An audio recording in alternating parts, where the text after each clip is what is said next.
Hello, and welcome to the LA Venture Podcast. This is Minnie Ingersoll, host of the podcast and partner at 10110.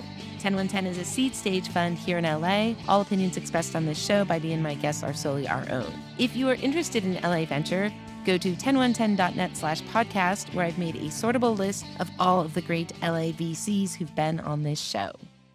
Arteen is with me today in Pasadena.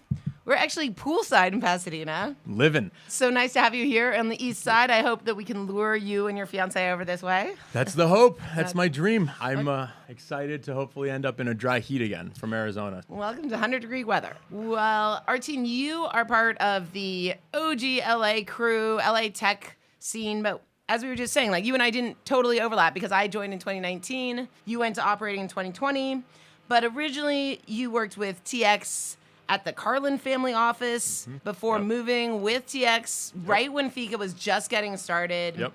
You went from Fika to WonderCo and then to a startup route in an operating role. Very interested to hear about that, but you're back at Fika. Yes. You guys just announced your $160 million Fund 4. Congratulations. Thank you. Yeah. That's me. Tried to summarize it, get it all out there. It's pretty crazy. I mean, it's so funny how I moved to LA in 2012, and actually my first job out here was I launched Built in LA, and it was awesome because the business model was, we wrote a lot of content and then we had a jobs board. And so for me, it was this amazing excuse. At the time, I was like a 21-year-old who wanted to move to LA, wanted to be in tech, and I literally got paid to move out here and meet every startup and every VC, and that snowballed into this insane series of events over the last 11 years now. Didn't you do Techstars at some point? I did, yeah. The path there, if it's interesting, was summer after my sophomore year. I did an investment banking internship in New York, and it took me about 6 hours to realize that that's not me. Anyone who knows me and it knows me for 6 seconds is that guy's not meant to be an investment banker. But the summer I was in New York was kind of when New York was having one of its earlier tech moments. And growing up, I have entrepreneurial parents, small business owners, but I didn't realize that people started companies like Google and at the time Facebook and all these things. I thought, you own a restaurant, you own a retail store, whatever. And so being in New York, being in banking, it exposed me to tech. Even though I hated banking, I was like, oh my gosh, tech is really interesting. And so I just got scrappy and I cold emailed about 150 people. And one of those people that I emailed was Troy Henikoff, who at the time was running Accelerate Labs, which became Techstars Chicago.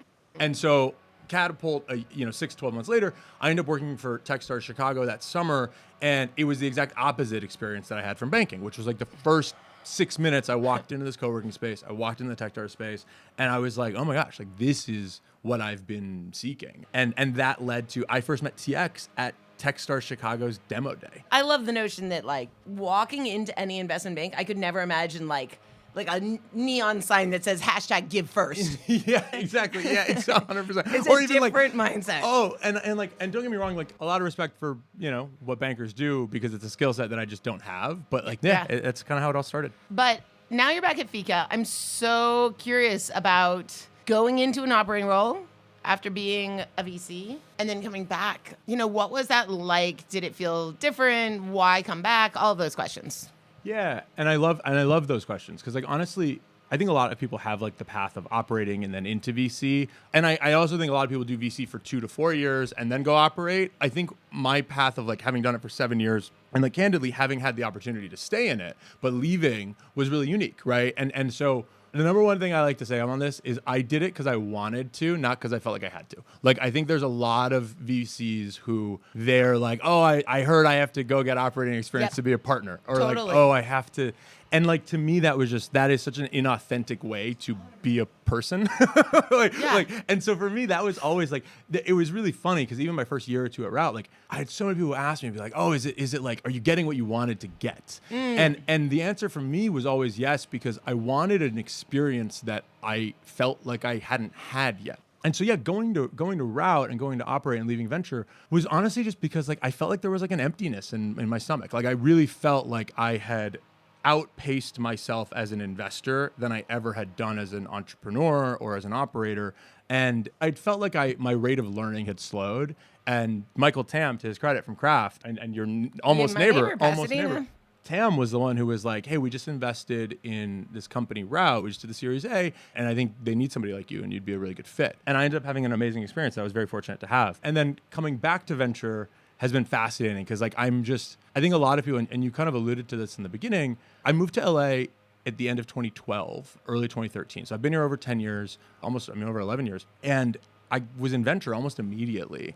And so because of that, I know a lot of people in LA. I've been here for a long time, and I spent so much of that time building relationships. But also, I'm such a different human being now. I'm like 33 versus 21. And like a lot of life happens there. And so like 12 years later, I'm coming back to venture, but I'm also like reintroducing myself to the community. That's part of why I wanted to do this, is because like me today versus me 7 years ago would have a much different conversation with you. What about just like skill-wise, day-to-day work-wise? Super curious how you found that transition, because I came the other direction. Yeah. I've never been a VC, and it's a different day-to-day. 100%. Yes. So I will say that I was, and this is like to any listeners who are VCs thinking about operating, and then Minnie, I want your response to the inverse. I was very lucky that I found the right role where a lot of my skill set as an investor was applicable. I wasn't hired to be like the VP of finance or the VP of marketing. I joined as VP of strategy, later on became SVP of strategy. I joke that at a company of that stage, you don't really need a strategy lead, but we didn't have a COO, we didn't have a CFO. So for me, it was just this like, how can I be the most valuable member of the executive team when we have an excellent CRO, an excellent CTO, an excellent CEO, but we don't have a COO or a CFO. And so I loved sitting in the strategy bucket because the first year or two, my skill set was very transferable because it was kind of like do whatever was high priority, but didn't have an owner. And it really was this amazing journey where in the first year or two, it was fill the gap myself and then hire people who were better than me to fill those gaps. And I think, again, thinking about this from the lens of like others who are considering going into an operating role from a VC role, you have to lean into your own superpower. Cause like, I like to say that I'm like a mile wide and 3 inches deep. Yeah. Like I'm not 1 inch deep. Like I have some depth to me, but I'm not like a mile deep in anything. And I happened to find a company that I loved, that I thought was good, it was on the path to great success and needed somebody with that skill set. And so I had a winding journey, but it was always based in what are my superpowers. And I think that's where, for me, the transferability of skills ended up being pretty clear because I didn't go into the operating role thinking I'm going to go build a whole new set of skills. It was more of a new set of experiences with the same skills.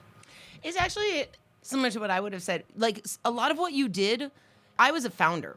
Yeah. It was harder for me, I think, at times to give away my hats. Like I wore so many hats. Yeah. But as a VC, you see that in all of your companies. The successful founders just give away responsibilities all the time. Totally. But it's almost easier if you've seen that 100 times to know no one's taking my job. Yes, totally. You have to scale yourself, and seeing a founder having to delegate is so much harder than coming in, to your point, as like an executive hire who gets to look at it. I had the privilege of not, no one's calling my baby ugly. There's none of this stuff. It's truly just like objective. Like I'm curious for you on this, actually. One of the things that happened to me, the first like month into Route, somebody asked me like, what's the biggest difference between VC and operating? And I actually was like, one of the biggest differences for me is that in VC, I think it's a common misconception that VC isn't hard. I actually think it's an incredibly hard job, and I think you work your butt off, like if you're good.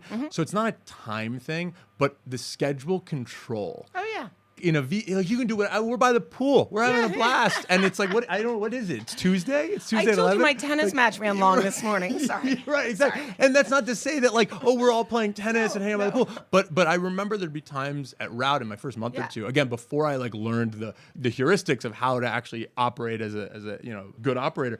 But I would go to bed on like Monday night. I'd look at my calendar for Tuesday, and it would be like, oh, great, I've got 3 hours in the morning, and then I've got 5 meetings, and then I've got some time where I can do some deep work. Yeah. I'd wake up, and that 3 hours was totally gone. Whole day was stacked. Yeah. It was like meetings and meetings, and like not in a bad way, just in a you very quickly as an operator have to relinquish any sense of control because there's so much volatility, both among teams and the market, and something happens. And so I'm curious how that was for you after having been an operator for so long. Yeah.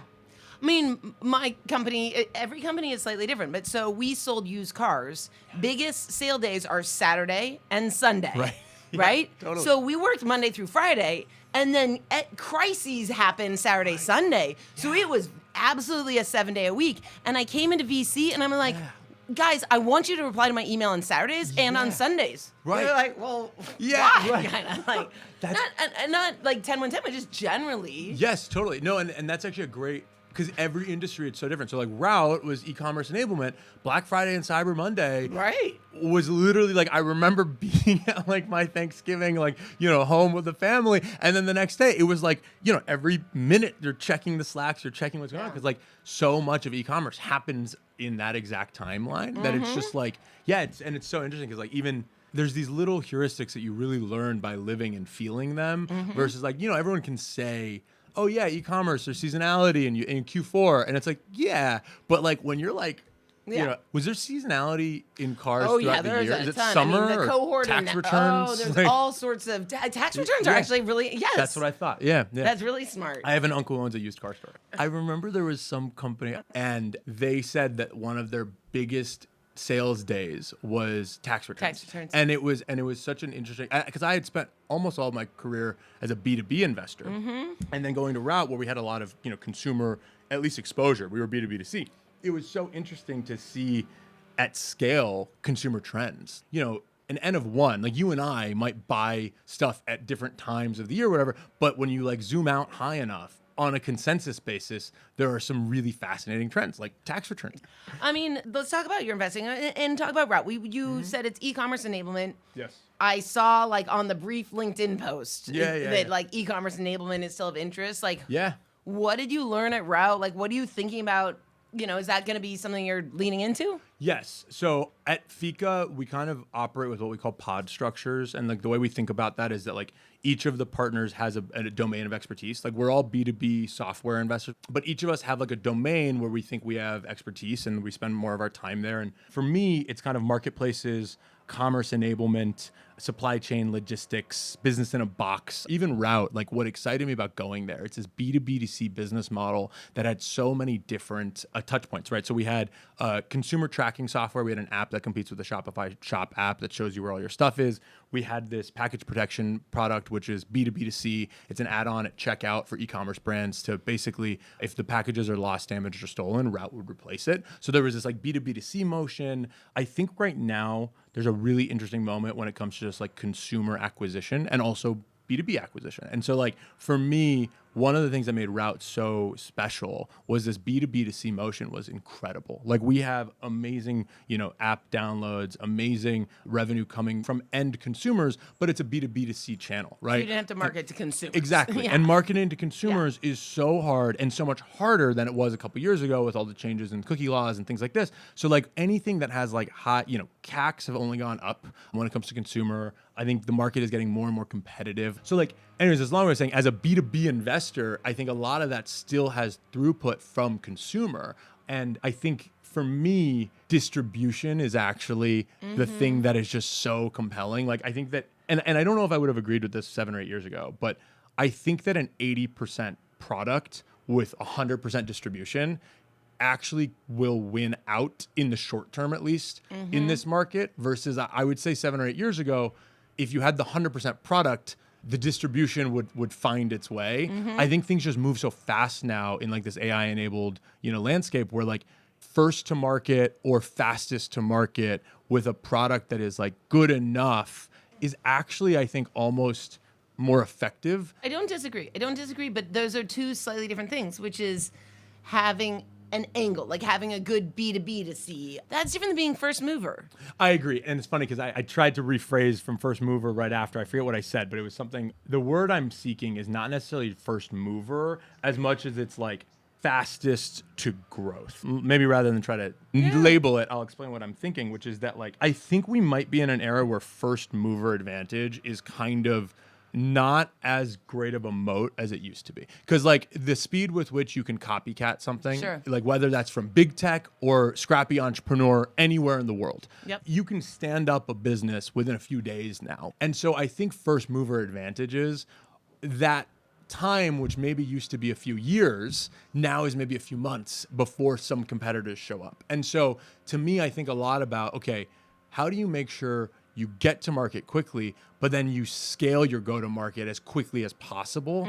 I think that we're in this era where 3 or 4 or 5 competitors pop up now at the seed stage, and they used to pop up at the Series B. And I think so you're seeing seed stage companies, reaching like $1 million of ARR, $2 million of ARR, and then the path from like 1 or 2 million of ARR to like 5 to 10 million of ARR, it starts to get a lot more competitive, a lot faster than it used to. And so I think having some sort of a competitive advantage when it comes to distribution or go-to-market or channel partnerships or things like this move the needle now more than ever, I say. Yeah. I mean, but what are those things? And I think you just sort of hinted on them, but channel partnerships. Yeah, I'm trying to think of a good example. So one of the things that I think is really interesting is about partnerships with people who have distribution already but don't have the product you're offering. And I think that's a really interesting thing where it's like, hey, if you're servicing, your ICP is dentists, I don't know, pick any market category, right? And you're building a product that is not competitive to, dental practice management software, and you can form a partnership with, hey, the software company has 5,000 dental practices already, but they don't have the thing that I'm offering. Maybe it's a payments thing or maybe it's something else. Can I go partner with that company and give them, 20% of the margin or whatever it may be, whatever the right math is for your business and your economics, but then they can distribute on my behalf to their 5,000 customers and I'm still getting some revenue. Not to say that's the only go-to-market you should ever have, but I think things like that right now go a lot farther because it's harder than ever to acquire an end user on your own, whether that's a consumer or an SMB or an enterprise. I just think that there's a lot more noise than there used to be. And so cutting through the noise with product, I think is maybe really hard, a lot harder now than it used to be. 100%. I just had Mel from Mel Tang. He's Fund 1 at Matter Venture Partners. Okay. $300 million Fund 1. Boom. Amazing. But he was at Ring, and he just said, he's like, we won because we had distribution. But sometimes I also hear entrepreneurs pitch who are like, we have this amazing partnership, and they're going to teach all their salespeople to sell our thing. And I'm like, let's also not just hold our breath for that partnership. And it's a tricky dance. I'm nodding emphatically. I think there's a very big difference between a product partnership and a channel partnership or a sales partnership. And what I mean by that is, I think there's a lot of sales partnerships where it's like, we're incentivized to cross-sell. Yeah. I think at the end of the day, sales-led organizations, it all goes down to the incentive structure for the sales reps. And if their incentive structure is, as it most likely is, more suited for them to sell their core product, they will always default to selling their core product, even if you're one of only a handful of other products they're selling. So I think the reseller dynamic is actually a lot harder than the integrated product partnership, where it's like, hey, this is actually a part of their product suite, and it's just powered by this other business. And I think that the takeaway that I've seen there is just, honestly, companies do a handful of them. It's almost like building a portfolio. Like, hey, do 20 of these partnerships and know that only 5% of them are going to work, but those 5% are really going to work. Do you feel that's been the case? Or maybe I just am bad at partnerships? No, I tend to agree, which is why I say, I don't always say, okay, great, just because you have this partnership, I'm going to change my forecast for next year or something. We had that at Route. There was a couple times where we would have conversations in the board meetings about, hey, this might happen, but we're not going to put that in our board plan because it's transformational, and if it happens, we'll all be very happy. But I would rather not count on it. So are you leaning into e-commerce enablement right now? Yeah, it's a great question.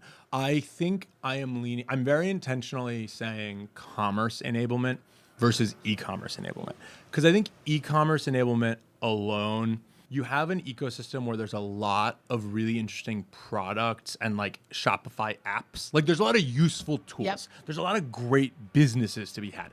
I'm not sure if there's a ton of platform level venture scale businesses to be had in e-commerce enablement. And I don't say that because I'm still actually interested in e-commerce enablement, but I think it is a category that will create a lot of $3 to $10 million a year businesses, and maybe not a lot of $1 to $500 million a year businesses. And so I'm not trying to brand myself as like, oh, Arteen did route, so he's really deep in e-commerce enablement. It's like, I don't know, I bet you probably don't do a lot of used car marketplace investing. God, no. It's almost the opposite. You almost know too much. I see all the pitches. Exactly. And so I think I still do e-commerce enablement and commerce enablement, and I like it. And I think that there's adjacencies there where there's great data around the fact that like still only like 20-ish% of commerce is happening online on a global basis. And like that will move more and more online over time, but it's like, you know, a lot of that is more in like, it's like industrials and it's like construction and it's like automotive and it's like all these things where it's like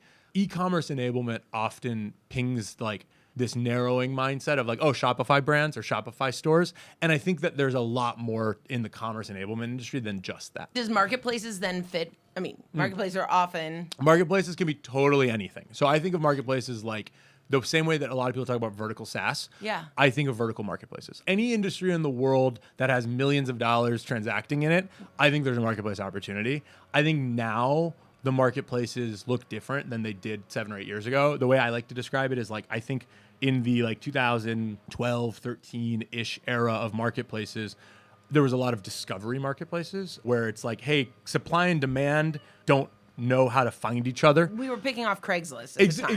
Literally, that was the Lumascape but that was 10 years ago. It was 10 years. No, but it was an amazing articulation of where there was opportunity.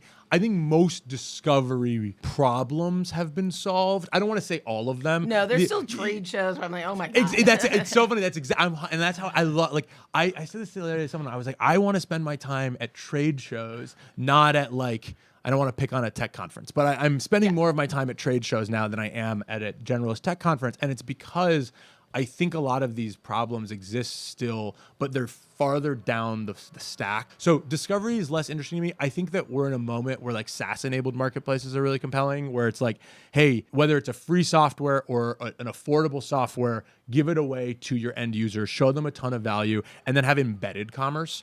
That's probably the area I'm most excited about. And part of why I love LA, we're on an LA podcast, so let's talk about, like, LA has, in my opinion, the greatest amount of diversified industries. San Francisco, I think, still certainly wins in tech, right?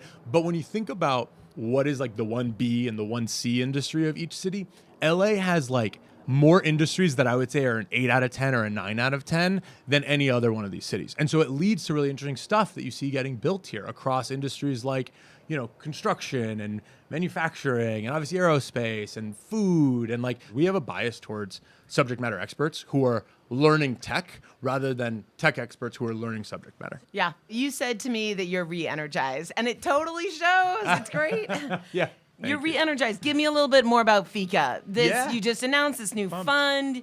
How many partners are there? There's 3 of us in the new fund. It's me, TX, and John. We're a total of about 11 people at the firm. I like to say that we try to keep like the hospitality touch to it, like where it's almost like, and it comes at, honestly, at self-sacrifice. Like I think all of us, like everyone is trying to work like founder hours is kind of the way we think about it. Is like we will match the founders where they are. And so whether that means, hey, we'll set up a Slack channel with every founder when we invest, or they want to text, or they want to just call, like we try to just like work how they like to work. And so, yeah, we're really pumped. I mean, this is an exciting moment. We just closed Fund 4. The team has worked together in varying capacities for, I mean, obviously TX and I have known each other for 10 plus years, but like I've been friends with John for 8 years. Gabriella, who's our principal on the team, she and I worked together at WonderCo. And so when I went to Route, she actually took over my role at WonderCo, and then she went to Fika. And so now we're all back together. Like there's a really nice, you know, moment at the firm right now where we're just like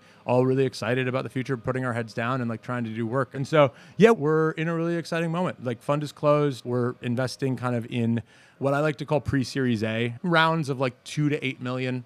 Checks are like 1 to 5. I say the range of 1 to 5 because that is the range, but really what it looks like is usually like a $1.5 to $2 million check in like a, let's say, $2 to $4 million round. Or it's like a $3 to $5 million check in like a $6 to $8 million round. So it kind of has a little bit of a barbell, and those are initial checks, and then we'll, you know, double, triple down in companies and things like that over time. Yep.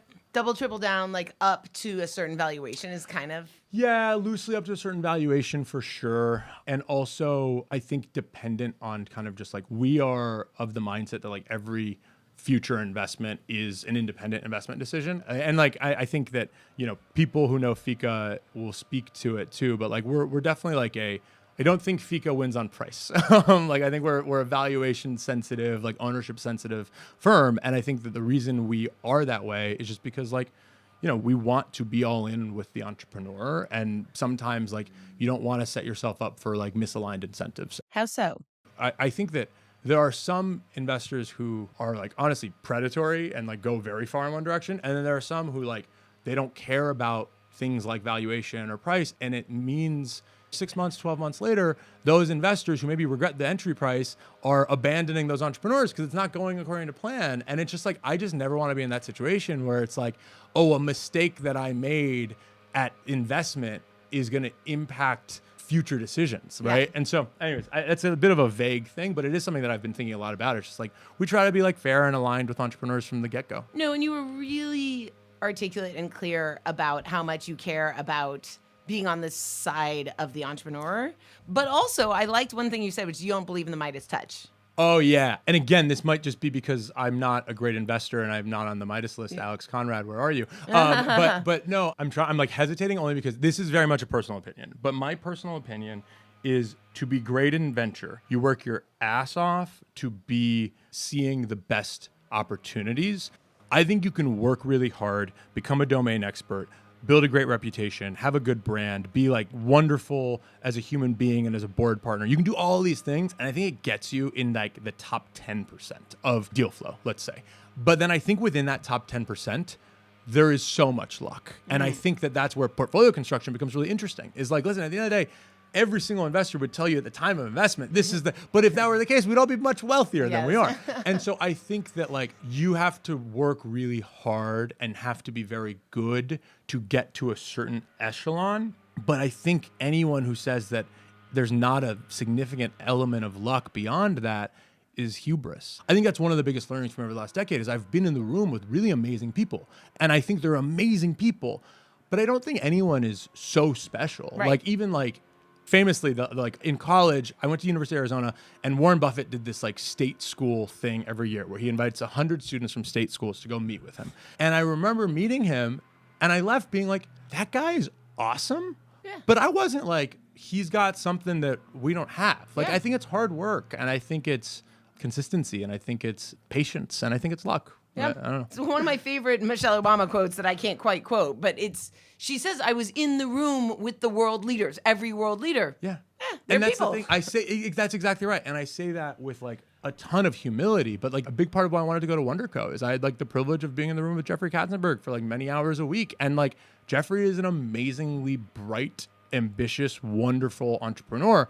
But I didn't walk in the room and feel like, oh, I don't belong here. Like I can't compete on this level. Yeah. And I think that's just a reality of our business. So you have to do it because you love it. So let's move into more about Arteen and Fika. Mm-hmm. So you've known TX a long time now. Yeah. Describe yourself versus TX, like personality-wise. We're so different. And everyone who knows both of us, and John as well, who is an amazing human. I like want to be John when I grow up. He's just like such a North Star for me. TX and I, when I started working with TX, I like to joke that I taught him how to write a blog post and he taught me how to be an investor, which is like obviously like a euphemism. But I think like TX and I'm like extremely extroverted, extremely verbose. I certainly could take a lesson in brevity. TX is incredibly succinct, direct, and intentional with his words. I think he also has the most incredible analytical mind I've ever seen. One of my favorite stories about TX was I just thought for the first couple of years of working with him that I was like a dummy who didn't know anything. And then I met some of his classmates from Stanford GSB and they were all like, it must be crazy working with him. And I literally was like, I just thought I was dumb. Right. Like I truly think he has one of the most exceptional minds. But beyond all of that, I think the reason we work well together and the reason all of Fika works well together in the partnership as well is like the values are all the same. The thing that we talk a lot about at the firm is like, it's not about anyone's opinions. It's about the first party data and like what the data tells us. And so there are some companies where it's like at first blush, like somebody hates it or somebody loves it.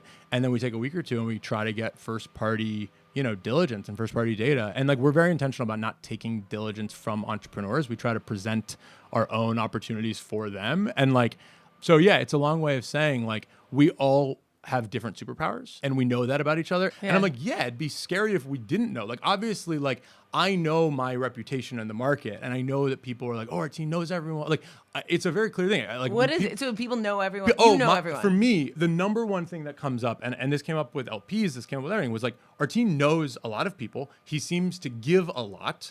Does he have discernment? And like the reality is like, yeah, I think that for me, my natural personality has always been one who just loves spending time with people. Like I love people. I don't do it. Someone asked me once, like, Arteen, like, what's your networking strategy? I was like, I don't have one. And that's my strategy. It's like, I just love doing what I do. But I think it has this perception for some people externally, which is like, oh, like, is that all he does? And so like, if I have anything that I preach is like, just do what feels good to you. Because otherwise, like, you're hiding all this stuff. I'm not, like, every LP said, oh, there's no gotchas. Like, I know who I am, and I know how I can help. And that's why if I'm leading a deal versus if TX is leading a deal, the right syndicate partners look different, right? Because, like, we ping differently. So, yeah, I don't know. My mantra continues to be just, like, know thyself. Yeah.